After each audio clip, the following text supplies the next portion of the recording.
Bonsoir à tous, c'est ravi de vous retrouver dans Au quotidien. La suite, c'est le soleil, il fait beau ici avec Laure Girard. Bonsoir Laure. Bonsoir, je mets mon masque ou je mets pas mon masque? Très beau masque, 24 heures. Il est chouette, hein. Non. C'est collector. Bon, ravi de vous avoir avec moi et ravi Valérie de t'avoir avec nous. Bonsoir Valérie Bouvet, jeune homme chargé de développement des petites cités de caractère de la Sarthe. On va parler ce soir de ce programme de revalorisation Petite Ville de demain auquel participent une vingtaine de communes sartoises, dont 5 qui sont labellisées Petites Cités de caractère. Tous les détails dans quelques instants.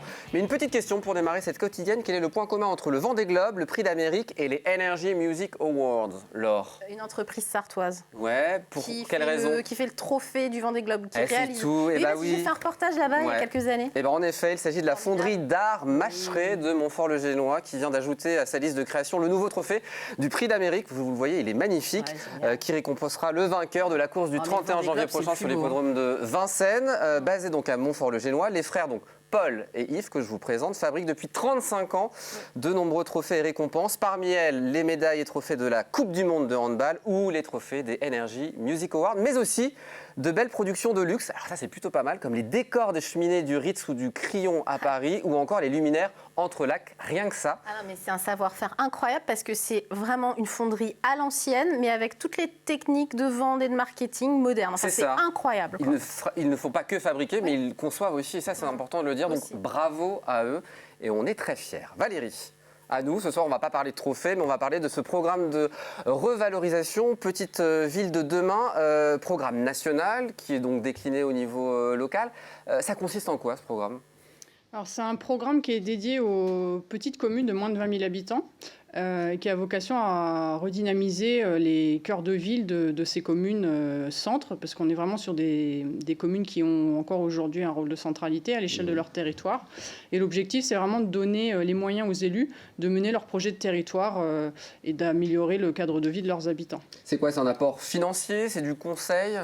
Alors c'est à la fois un apport financier sur des programmes qui sont vraiment dédiés, enfin fléchés sur ces communes-là, et c'est aussi un apport d'ingénierie puisque chaque commune en fait aura à cœur de recruter un chargé de mission en fait pour mener ce projet-là sur leur commune. Alors parmi les communes sartoises, 5 petites cités de caractère: Ciel-Guillaume, Brulon, Saint-Calais, Fresnay-sur-Sarthe et le Lude. J'embrasse les habitants qui nous regardent nombreux ce soir.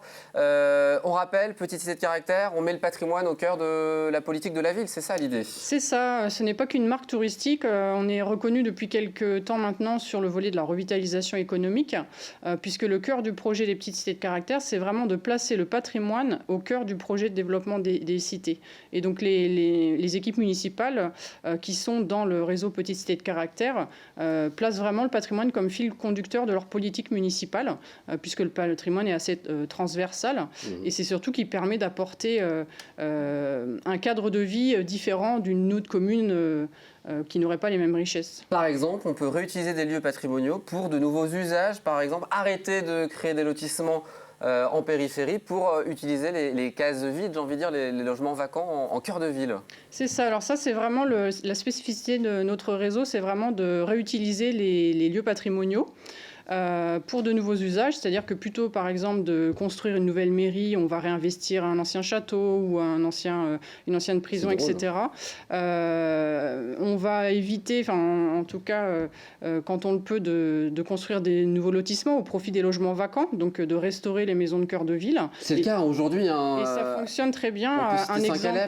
Un exemple concret, donc Saint-Calais, donc en Sarthe, qui pendant 4 ans a milité justement pour réinvestir le centre ancien. Et donc, en 4 ans, ils ont réussi à vendre plus de 300 maisons dans le cœur historique. Donc, c'est pas parce qu'on arrête les lotissements que les habitants ne viennent pas habiter dans ces cœurs de ville. Au contraire, je dirais même. Bien sûr, c'est là où c'est très intéressant. Alors justement, ces petites cités de caractère, vous faites plein de choses avec elles. Qu'est-ce que vous attendez de ce programme de revitalisation des petites villes de demain? Qu'est-ce que ça va apporter en plus à ce travail que vous faites déjà? Alors, ça apporte justement l'opportunité de se placer dans des programmes, par exemple des OPH pour la rénovation de l'habitat, dans des programmes de revitalisation économique pour apporter des aides plus spécifiques au commerce. Et c'est surtout que ça permet à la ville de s'inscrire vraiment dans une opération de revitalisation de territoire, ce qu'on appelle aujourd'hui une ORT, et de dessiner, en fait, d'appuyer encore plus la politique municipale avec, on l'espère dans le cadre de ce programme-là, essayer de mettre plus en avant dans ces programmes programmes de revitalisation nationaux, le fait que quand on est une commune historique, on peut aussi faire du développement, de la revitalisation. Et on va essayer, nous, en tout cas, à travers les communes qui ne sont pas membres de ce programme dans les petites cités de caractère, de montrer que le patrimoine peut être vraiment le fil conducteur.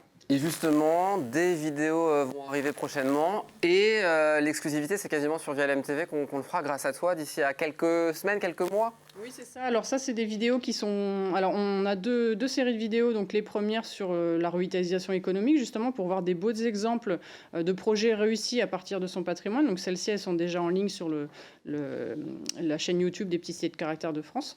Et puis, prochainement, effectivement, il y aura une petite exclusivité sur LMTV avec la diffusion donc, de films plus touristiques, enfin, plus grand public, pour donner envie aux visiteurs de découvrir ou de redécouvrir les Petites Cités de Caractère de la Sarthe. Voilà. Eh ben, on prend date et tu reviendras avec grand plaisir sur le plateau pour nous en parler. Avant de se quitter, un point sur votre soirée dans un instant. Sarthe et moi de là, l'émission qui vous rend fier d'être sartois avec un nouveau maire, Nicolas Ledière, le maire de Sablé-sur-Sarthe, qui sera mon invité. Vous savez qu'il est professeur de trompette. Ouais. De trompette. Ouais, il est aussi chef d'orchestre, vous verrez quelques images. Le patois sera assuré par Jean-Yves Poignant, le patrimoine par Pascal Mariette. Et puis, inédit, samedi à 19h, vous allez pouvoir découvrir l'exposition Trésor d'art sacré, 30 ans de restauration par le département de la Sarthe, organisée au cœur de l'abbaye royale de l'Épau. Une visite rien que pour vous de cette exposition qui regroupe des œuvres uniques provenant des différentes églises de la Sarthe. À ne pas rater, hein. Voilà, à découvrir aussi en présentiel jusqu'au 18 avril prochain au sein de l'abbaye royale de l'Épau. Donc notez bien, samedi à 19h sur l'antenne de VLM TV. On est formidable, il y a plein de choses. Hein. Direction Sablé alors ce soir. Évidemment, dans quelques instants. Je crois que vous allez même pouvoir goûter des petits sablés, me semble-t-il. Ah, vous avez fait un petit tour dans les loges, je crois. Oui. Bon, bah vous restez, on va le savoir dans quelques instants, ne bougez pas. À tout de suite.